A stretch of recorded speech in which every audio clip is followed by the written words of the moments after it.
All right, so today we're going to do a deep dive into Anxious People, this novel by Fredrik Backman. Okay. And I think, we're all familiar with Backman's sort of, quirky style. Yeah, definitely heartwarming, Yeah. often funny, sometimes a little sad, Yeah. but Yeah. always makes you think. Yeah, and this is no exception. This is one of those books that I just, I Yeah. devoured. It's like, oh my gosh, I can't put it down. But then you're also like, oh, I don't want it to end. Right. So, Backman, he sets us up with this kind of hostage situation, Yeah. but it's not your typical hostage situation. Yeah, he really turns the bank robbery trope on its head right from the start. Right. It's like, Because it's a cashless bank. yeah, exactly. It's a Right. cashless bank. Yeah. So, what is this bank robber even thinking? Yeah, it's this really interesting commentary on the anxieties of a digital age. Even criminals are struggling to keep up, you know? Right, exactly. Like the world is changing so fast. And even the criminal underworld is like, what do we do now?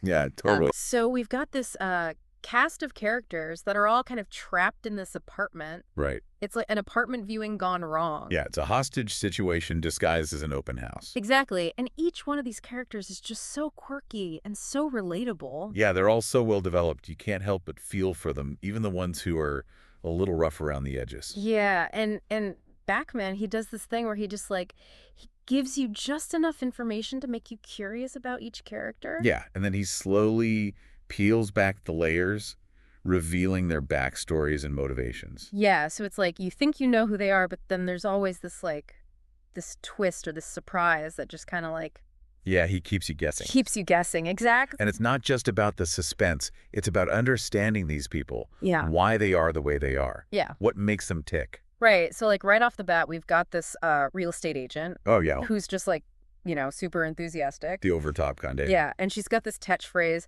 "How's tricks?" I know that gets stuck in your head. Oh, it's so good. And it's so funny because, it's like she's trying to keep things light and breezy. Right, like everything's normal, even though they're literally being held hostage. Yeah, it's like her way of coping with the anxiety of the situation. Totally. I think it's fascinating how Backman uses that catchphrase to show how she's trying to maintain control, clinging to that script of a successful viewing, even when everything is falling apart. Yeah, it's like she's trapped in this performance of normalcy. Exactly. And then we've got Zara, Good, yeah. who's super wealthy and just kind of cynical and bored with life. Yeah, she seems like she's seen it all and nothing really impresses her anymore. Right, and she's even contemplating suicide at one point. Right, like she's lost faith in the possibility of genuine connection. Right, and it's interesting because, you would think that someone with her wealth would be carefree and happy. Yeah, you'd think money would solve all her problems. Yeah, but it's almost like it's isolating her even more. Right, like she's trapped in this gilded cage of her own making. Exactly. So it's like Backman's kind of challenging this idea that money equals happiness. Yeah, he's definitely exploring the idea that wealth can sometimes create its own set of anxieties. Right. And then there's this older couple, Roger and Annalena. Ah, yes, the But- apartment flippers. Yes, they're obsessed with flipping apartments. Yeah, they're good at it. They are good at it, but it's like you start to realize that their obsession with real estate is kind of a way to avoid dealing with their own anxieties. Yeah, like they're trying to outrun their problems by constantly chasing the next deal. Right, exactly. It's like they're afraid to slow down and actually face the reality of their relationship. Or maybe they're afraid of what retirement would mean for them, like who they are without their work. Yeah, that's a good point. It's like their identity is so tied up in their work. Right. And then you've got Ro and Julia, the expectant lesbian couple, Oh, yeah. who are navigating all the anxieties of impending parenthood. Right, and they're dealing with societal expectations and, you know, just the whole pressure of starting a family. And they do it with humor, too. Yeah, Rose got this quirky sense of humor that just kind of cuts through the tension. Yeah, Julia's like this protective mama bear already looking out for her partner and their future child. It's just so heartwarming to see them supporting each other through all of this. Totally. And I think their story really speaks to the anxieties of a generation trying to create a perfect family in a world that's constantly changing. Yeah. And then we have Estelle, this kind of quiet elderly woman. Oh, Estelle, she's amazing. Yeah, she's this unexpected source of wisdom and strength. Yeah, she's seen a lot in her life, and it's given her this incredible perspective. Yeah, she's this calming presence in the midst of all the chaos. That she's like the eye of the storm. Exactly. And then there's Lennart, Leonard. The professional disruptor. Right. He bursts into the apartment viewing dressed as a rabbit. I know, it's so I absurd. mean, what kind of job is that? Right? What kind of person decides that's their career path?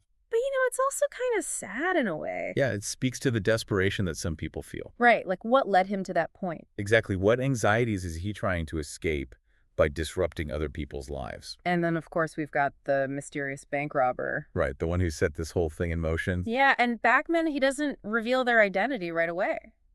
He keeps us guessing. Yeah, he drops these little clues like a child's drawing in their pocket. Yeah, it's like a puzzle. Exactly. And it makes you question, like, who is this person and what drove them to this point? Why are they so concerned about these other people's well-being, even while they're holding them hostage? Right. It's like they're this complex mix of, like, desperation and compassion. Yeah, it really makes you think about how we judge people based on their actions without always understanding the circumstances that led them there. Right. And I think that's one of the things that Backman does so well in this book is he makes you question your own assumptions. Yeah, he challenges you to see things from different perspectives. Exactly. And that's what makes Anxious People so compelling. It's not just a story about a bank robbery. It's a story about human connection Yeah. And societal anxieties. and the power of second chances. Yeah. It's like he's saying that we're all anxious in our own ways. And that's okay. Yeah. And it's through those anxieties that we can find connection and understanding with each other. Exactly, and that even in the midst of chaos, there's always hope for something better. So that's kind of like the setup for Anxious People. Yeah, we've got a cast of quirky characters trapped in this absurd situation. Right. And Backman, he's weaving this intricate tapestry of their lives, their anxieties, their hopes and fears. And he's doing it with his signature blend of humor and heart. Yeah. So if you're looking for a book that will make you laugh and cry and think deeply about the human condition, then definitely check out Anxious People by Fredrik Backman. Absolutely. It's a story that will stay with you long after you finish the last page. And make sure to stay tuned for part 2 of our deep dive into Anxious People, where we'll explore some of the themes and characters in more detail. We'll be back soon. Yeah, see you then. And, the apartment itself plays a role, too. Oh, yeah, for sure. It's like this pressure cooker of expectations, right? Yeah, totally. Everyone's trying to project this image of success and, like, keeping up with the Joneses. Exactly. Like the real estate agent is pushing this perfect life, and the potential buyers are all comparing themselves to each other. Yeah, it's like this microcosm of society, all our anxieties about fitting in and, not measuring up. Totally. And then you bring in the police, Oh, yeah, Jim and Jack. right? The father and son duo. What a dynamic. I know, it's like this whole generational clash. Yeah, you've got Jim, who's like from the old school, suspicious of technology. Yeah, he's like pecking at the keyboard with one finger. Well, Jack is like, scrolling through his phone like it's second nature. Yeah, it's funny, but it also kind of highlights that gap between generations. Yeah, for sure. Like how technology has changed the way we see the world. Yeah, and then you add in the fact that Jim is still grieving his wife. Yeah, that just adds another layer of complexity to his character. Right, he's carrying all this weight on his shoulders. Yeah. And Jack's trying to live up to his dad's expectations and, the memory of his mom, who he barely remembers. It's a lot for both of them. Yeah, and it affects how they approach the hostage situation, too. Oh, absolutely. Jack wants to, jump in and take charge. Yeah, he's like the action hero. While Jim's more cautious. Yeah.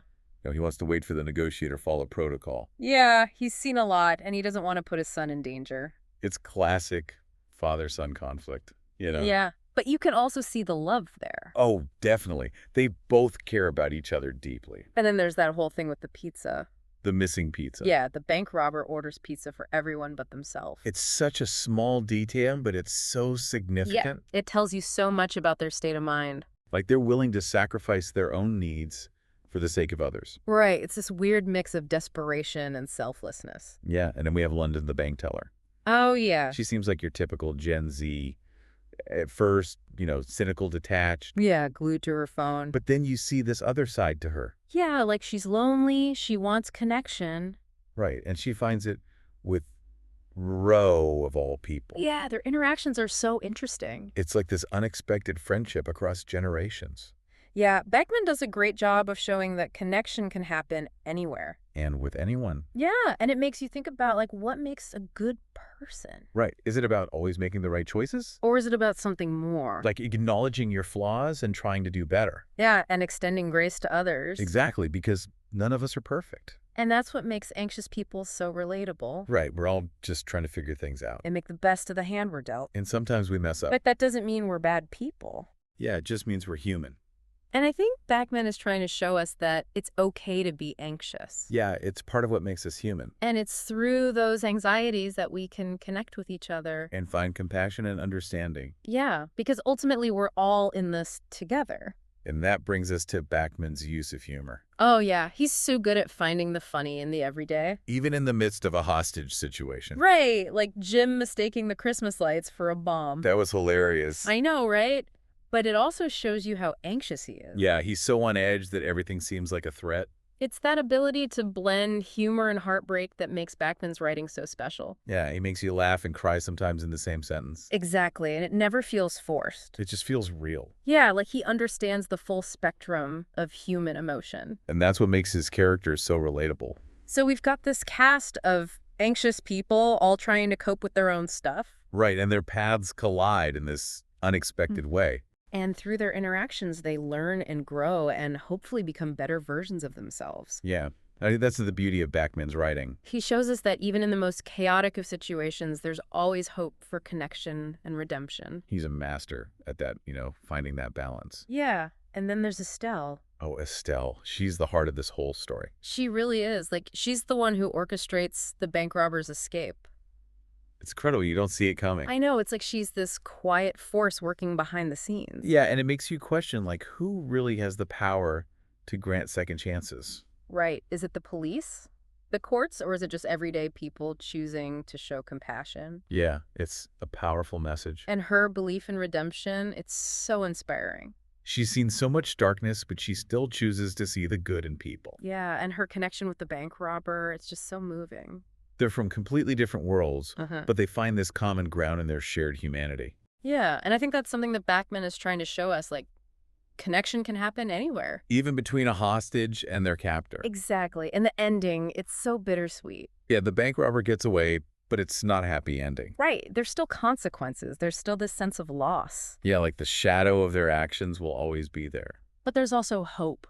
Yeah, hope for a new beginning, a second chance. And Estelle, she plays a big role in that. She's like this guardian angel watching over the bank robber and their kids. Yeah, it's like she's giving them the support they need to rebuild their lives.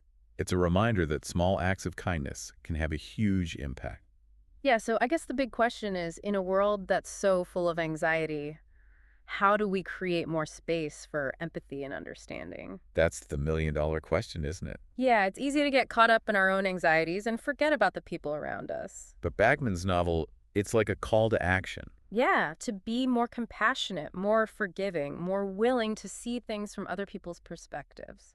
And maybe that starts with recognizing our own anxieties and how they affect our interactions with others. Yeah, and choosing to believe in the possibility of change even when it seems impossible. Anxious people. It's a story that stays with you Yeah, it makes you think about the world differently. and about your place in it. So if you haven't read it yet, I highly recommend it. It's a must-read for anyone who's ever felt anxious, lost, or alone, Yeah, because ultimately it's a story about connection and hope. and the enduring power of the human spirit. Well, that's our deep dive into Anxious People by Fredrik Backman. Thanks for joining us. Yeah, we'll see you next time for another deep dive.